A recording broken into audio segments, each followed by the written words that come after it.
ஆஸ்ட்ரோகிரிட்ஸ் நேயர்களுக்கு வணக்கம். நான் டாக்டர் தீபார்லாலன். இன்னைக்கு நம்ம என்ன டாபிக் பத்தி டிஸ்கஸ் பண்ண போறோம் அப்படின்னா, செவ்வாய் பயிற்சி பலன்கள் தாங்க பார்க்க போறோம். செவ்வாய் இவ்வளவு நாள் பாத்தீங்கன்னா கடக ராசியில நீர் ராசியில இருந்தாரு.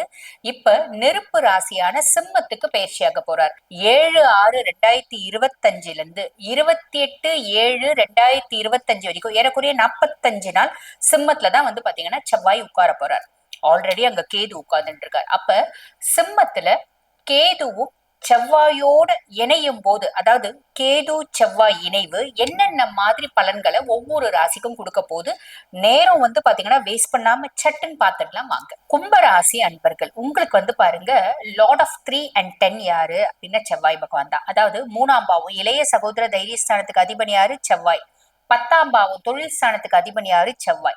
இவ பாருங்க, இப்ப 7ஆம் பாவம் களத்திர ஸ்தானத்துல உட்கார்ந்துட்டு இருக்கா. ஆல்ரெடி களத்திர ஸ்தானத்துல கேது இருக்கா. ஆல்ரெடி களத்திர ஸ்தானத்துல கேது உட்கார்ந்துட்டு இருக்கான். இப்ப செவ்வாயும் உட்கார போகும்போது என்ன ஆகுது? ஃபர்ஸ்ட் கேது மட்டும் இருக்கிறதுனால என்ன ஆகும்? ஹஸ்பண்ட் ஒய்ஃப்குள்ள ஒரு அந்யோன்யமின்மை, ஒரு பிரிவு, ஒரு டிஸ்டன்ஸ் அப்படின்றது கிரியேட் ஆகும். இப்ப செவ்வாய் உட்கார்ந்தால அந்த டிஸ்டன்ஸ் சண்டையா வரும். நீ என்ன பெரியாளா, நான் என்ன பெரியாளா, நீ சொல்ல நான் என்ன கேக்குறது, நான் சொல்றதை நீ கேளு. இப்படி சின்ன சின்ன பேச்சு கூட நல்ல ஒரு பயங்கர சண்டை, ஒரு போர்க்களம் மாதிரி வரும். ஏன்னா செவ்வாய் யுத்த கிரகம்.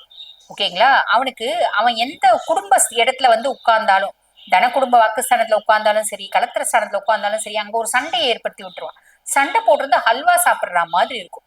சோ இந்த சண்டை, ஆர்கியூமெண்ட், பயங்கர குரோதத்தாவறது, கோபமா ஆக்ரோஷமா பேசுறது, இதெல்லாமே நடக்கும். இது எல்லாத்துலயும் கொஞ்சம் கவனம் அப்படின்றது வச்சுக்கோங்க. மத்தபடி பெருசா இதனால நாங்க முழுசும் பிரிஞ்சிடுவோமா? அப்படி கிடையாது.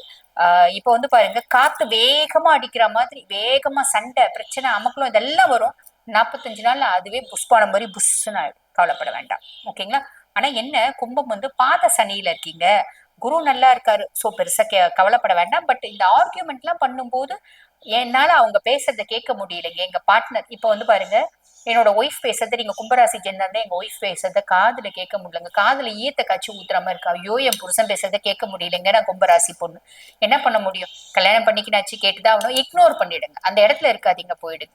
ஓகேங்களா? அது ஃபாலோ பண்ணுங்க.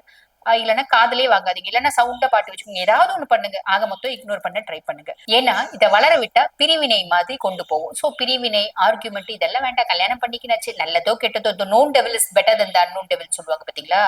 தெரியாத பிசாசை விட தெரிஞ்ச பேய் எவ்வளவோ மேல். அந்த கதையில லைஃப ஓட்டிடுங்க அப்படின்னு சொல்லலாம். இது இந்த 7ஆம் பாவம் அப்படின்றது கணவன் மனைவி இது மட்டும் இல்லைங்க, நம்மளோட பார்ட்னர்ஸும்.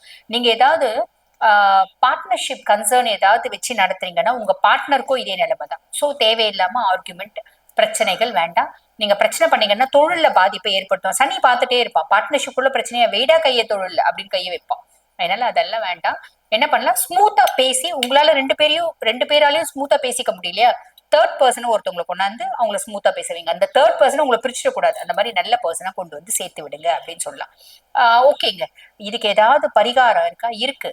நம்ம ஆஹ் வீட்டு பக்கத்துல பாத்தீங்கன்னா ஆதரவற்ற குழந்தைகள் காப்பகம்லாம் இருக்கு பாத்தீங்களா? அந்த குழந்தைகள் காப்பகம் போயிட்டு அந்த குழந்தைங்களுக்கு, அங்க 50 குழந்தை இருக்காங்க அப்படின்னா, ஒரு 2 கிலோ ஸ்வீட் வாங்கி போயிட்டு கொடுத்துருங்க. ஸ்வீட் வாங்கி போயிட்டு ஒரு ஒரு குழந்தைக்கும் உங்க கையால கொடுங்க. அது ஒரு ஜிலேபி வாங்கி போங்க, லட்டு வாங்கி போங்க, ஒரு பாதுஷா வாங்கி போங்க, குழந்தைங்களுக்கு கொடுங்க. ஆத்மார்த்தமா குழந்தைங்க அந்த ஒரு ஸ்வீட் சந்தோஷமா சாப்பிடுவாங்க இல்லையா?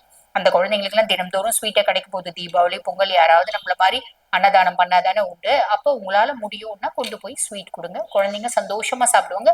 அந்த சந்தோஷத்தினால உங்களுக்கு நிறைய நல்லது நடக்கும். கவலைப்பட வேண்டாம். வாழ்த்துக்கள்.